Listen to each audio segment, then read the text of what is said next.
here is how you can remove quick share on Android. So let me show you exactly how it could work. If it's your first time on Foxtecc, definitely subscribe so you don't miss videos like this one. So of course, you can get inside your settings app where this stuff gets managed. And if you tap on the connected devices, which is somewhere closer to the top, you should also see the quick share. So in here, you can open it up like that, and it's going to give you some options. However, if we want to remove it or make sure that you are not visible when other people want to share stuff with you, the most important part is the option which says who can share with you. Because if you tap on it for the most privacy, it's best to pick no one.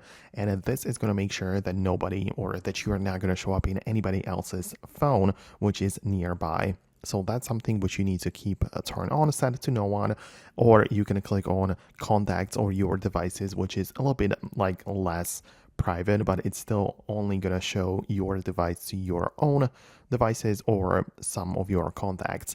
But if you choose everyone, you can choose for 10 minutes or indefinitely, and this is the most vulnerable option because you just show yourself to other people. I'm not saying anything bad is like supposed to happen or anything, but you can see that when you choose no one, it means that you are not going to show on anybody else's phone. So you can as well turn off the show available devices on the share panel. So that is for the situations when you are sharing a photo or something. Perhaps you don't want to see the other people automatically in it there. So you can disable that as well. So yeah, that is how it would work. You can just turn it off like that.